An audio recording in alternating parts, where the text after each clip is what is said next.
And welcome back. We're moving into our first segment for the morning. It's a beautiful Friday morning. That much we can tell you. Fun Friday, by the way. And speaking of fun, the Belize International Film Festival, these folks are in with us, and last night, they're like somebody who celebrates birthday for about 3 to 4 or 5 days.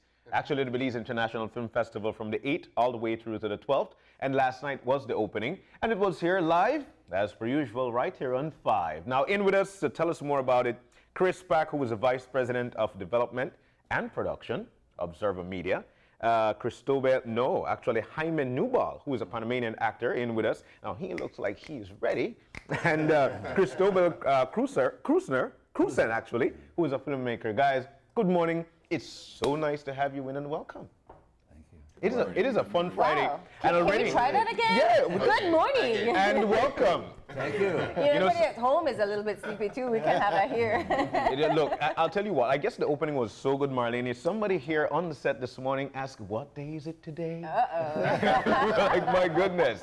They're having a nice time in this country. Guys, once again, it's so nice to have you in.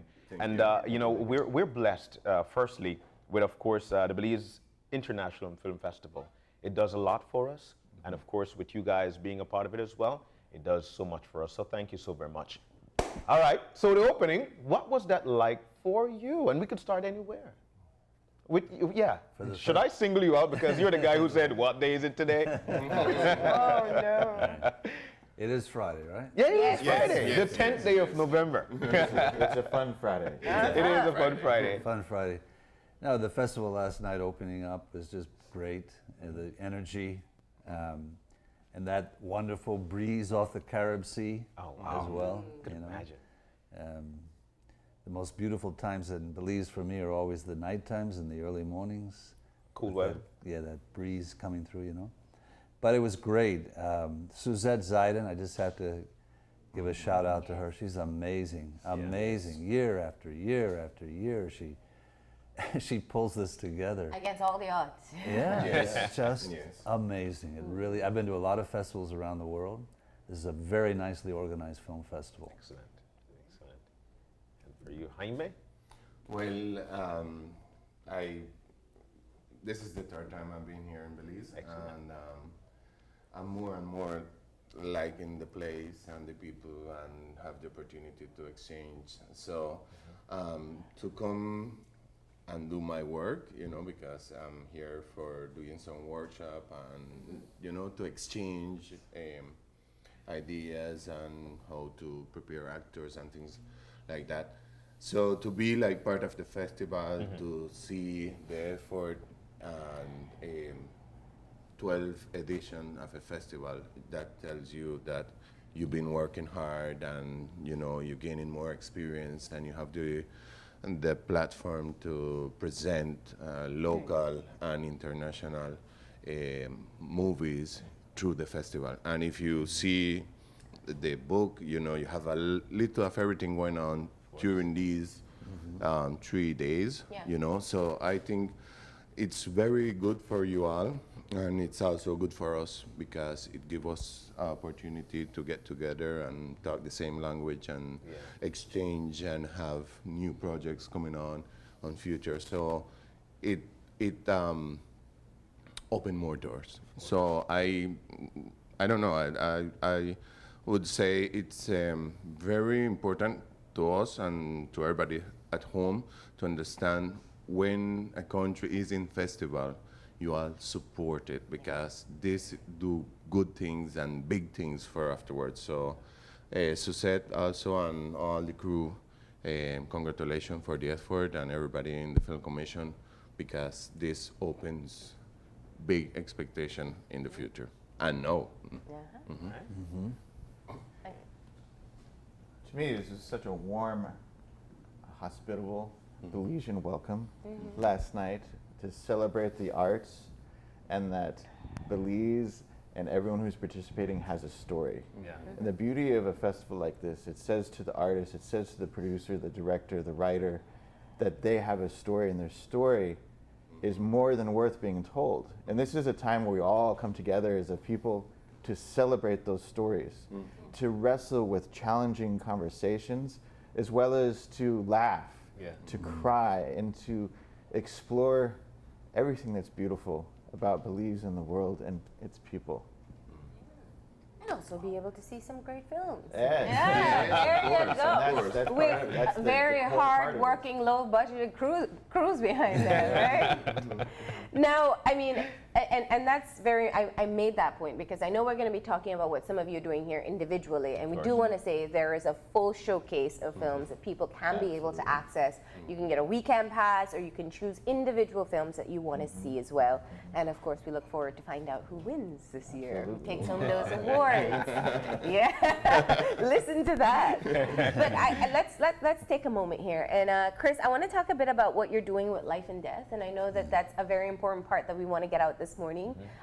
You're having an open audition for the shooting of the pilot, so you're looking for Belizean actors in the country. Tell us a bit about Life and Death.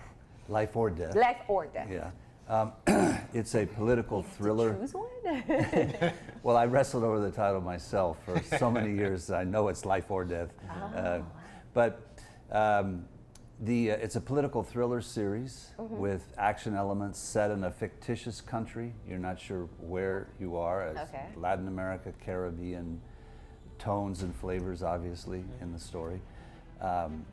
It's a presidential system of government. It's not Belize, but we're filming in Belize. And we're very deliberate in doing that. And personally, I want to build up the local industry. I want to contribute. I'm very, very passionate about shooting it here in the country and working as much as possible with local crew and actors. If we get a few stars, so to say, from other places, they're welcome, of course, because that'll lend credibility to what we're doing and raise the profile. But I want to work as much as possible with local people. This audition that you referenced is happening on Sunday.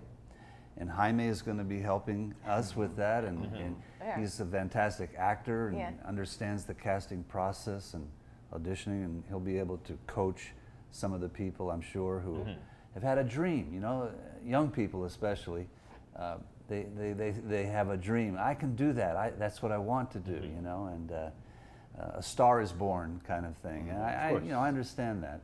And we want to encourage that. The auditions, though, I would like to just say, are not just for young people. There are many, many parts, including for older people, all ethnicities, all age races. ranges can come in. Yes. Yeah. Even foreigners in country. There are a few parts, not necessarily in the pilot episode, but in later episodes where we'll need some people from other countries to kind of have a part here and there. Sorry. Yeah. You know that I'm going audition for your film. No? I will. You'll coach yourself as well? Yes, of course. I will. And just one quick thing is that there is a People's Choice Award on the Caribbean Tales, T-A-L-E-S, Caribbean Tales website. That if you want to go there, you can see a teaser for the series called Life or Death, and vote if you like it. To help us win a little additional funding. Absolutely. Now, I want to touch on that further, but before I do, one of the more important discussions that we try to have is looking at building Belize as a filming destination. And, you know, we've been joined by Suzette, the film commissioner, and I think one of the things that is continuously underscored is that it's costly to film in Belize. We don't have everything in terms of technical equipment. We have some of the expertise, perhaps not all. And I know oftentimes it's incentivized by the country itself. What made you choose to decide, without a doubt, it will be Belize that you'll shoot in? Well, I'm a Belizean citizen as well. Yeah. You know, Sweet. Yes, and I'm passionate about making a contribution to the country. I really, really am. Forgive me if it sounds kind of self-serving. Is he real? But I really am real about this. It's just absolutely a desire of mine. And I also believe that the local industry is growing. Yeah. And we can actually piece together many elements, and it may not all be in one place, but we can bring it together. You have people in country who are skilled, and though I did not see the film last night, to my regret, The Inheritance, a feature film shot here, I did not see it, so I can't Haven't comment seen it on And it. it was featured Yeah. in international film festivals as well. It was Yes, and South- it used a lot of Belizean crew, Yeah. and so there are definitely people of skill and experience here in country. It's a Yeah. question of bringing them together, and then getting enough production going here, you know, where we can keep it moving. You know, Chris, Yeah, one but- of the things that stand out for me is you making that or mentioning the words that we've got that look of Central America and we've got that look of the Caribbean. Absolutely. And watching the trailer a while ago, it's like dead on. You've been a part of us in terms of the country. You're Belizean for a while, and you know, so the notion is there that we want to do some shooting in the country. We want to make a film in the country. Is this something that was behind your mind from a long time when you got in the first time, or it just came out? That's a great question, and the truth is that the idea for Life or Death has been turning around in here for probably 30 years. Wow.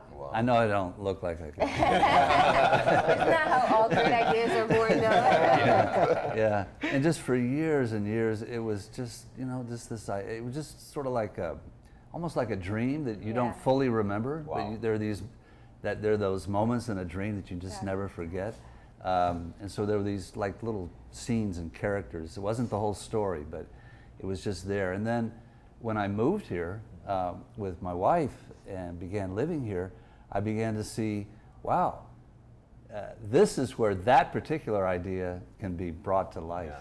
Oh, so being immersed in the country Yes. really brought it all to life. Absolutely, Okay. absolutely. I And love so there's that. just so much local color and I don't know, how to put it, but yeah, driving to the Bliss Center last night, Yeah.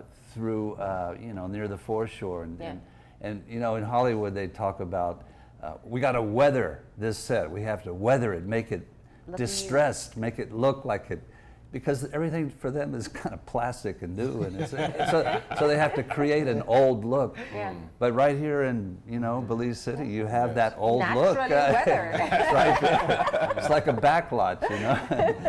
So The guys at Hollywood might just be saying, Chris, man, you're selling us out. no, I'm not worried about that. But keeping in the same line, so you arrived here and you thought, okay, this is it. This is the perfect setting that Yeah. you want for this Yeah. pilot, for this show that you have been tinkering with for Yeah. quite some time. Yeah. Obviously, putting the elements into place takes a bit of a process. Tell Yeah. us about some of the things that were very easy or simpler in being able to sort out, and where some of the challenges were. One thing that would just pop out at me would be the Mayan heritage here and the pyramids. When I saw Cajalpech, and we lived nearby actually, Cajalpech for a year, Xunantunich, it just kind of takes your breath away. And you can see with all the foreign tourists who come here. So that was not necessarily something that was part of that original spark 30 years ago, but it just felt right to add some of those elements into the story as backdrop and setting. And so sort of right on down the line, the people I would meet, you know, I remember watching you on the news when I lived here, you know. I'm not living here currently, but thinking, you know, because there's a news reporter in the series. That's a hint. Now, I'm not promising you a part. Everybody has to audition, but You should go to the and then the Asian community. There's a very strong component of Chinese story in the film. Taiwanese in this context, but I don't really specify is it Taiwanese, is it mainland China? I don't go into that. But an absolutely, in fact, probably, arguably, my favorite character of the series is this Asian character who's the assassin, the hitman. Yeah. But he's a hitman who's he's weary. Life is just, it's because he's going to experience a kind of a gradual transformation to become more of a good guy. So yeah. And then there's this We're getting awful some spoilers political. here, aren't we? Yeah, I exactly. feel so lucky. Exactly. So, and Nigel Miguel, the film commissioner, Yeah. he's been a huge support as well. and he's promising to bring some big guns in for on the acting side. But we want this to be open to the whole country. Yeah. And I love that. I've worked a lot with non-professional actors as well as professional, and I love the process of working with and developing new talent. Nice. And that brings us over to the acting workshop. What is it called? So you think you can act? Almost a bit cheeky, like, let me tell you something. but tell us what your process is in taking someone who has the interest, the passion, and maybe even raw talent to start with, and how you work with them.